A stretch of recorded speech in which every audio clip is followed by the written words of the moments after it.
Hello guys, তোমরা কি জানো আমার 30 ডেজ চ্যালেঞ্জ পর্ব স্টার্ট হয়ে গেছে। আর আজকে আমার সেকেন্ড ডে। আর ঘুম থেকে উঠেই কিন্তু আমি রুম পরিষ্কার করিনি আগে।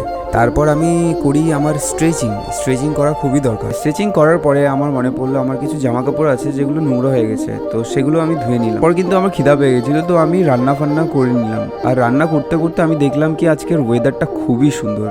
কিছু টাইম ল্যাপস ভিডিওসও নিয়ে নিলাম। তারপর আমি দেখলাম টাইম ল্যাপস নিতে নিতে আমার ভাত হয়ে গেছে। আর আজকে ছিল গার্লফ্রেন্ডের, তাই জন্য আমি গার্লফ্রেন্ডের জন্য একটা আইসক্রিমও কিনে নিলাম। সে কিন্তু খুশি। আমার গার্লফ্রেন্ডের কোনো ডিমান্ডও নেই। বিশেষ করে আমি আমার ডান্স ক্লাসে চলে আসি, আর ডান্স ক্লাসে এসে এদেরকে ডান্স শেখাই। এরা কিন্তু আমার খুবই প্রিয় স্টুডেন্ট, আর খুবই ভালো, একদম ভালো লাগে, আমার মজা লাগে শেখাতে। তারপর এদের যাওয়ার পরে আমার আসে ভাইটা, সেই ভাইটা যেই ভাইটা ফার্স্ট ডে এসেছিলো। আর সেকেন্ড ডে কিন্তু ভালোই মজা হলো ভাইয়ের সাথে। ডান্স ক্লাস শেষ করে আমি মোটোব্লগ মোডে চলে যাই একটা দোকানে, যেখানে আমার চাক্কার লিক সারানোর ছিল। তাই ভিডিওটা ভালো লাগলে লাইক শেয়ার সাবস্ক্রাইব করতে ভুলো না কিন্তু। Thank you.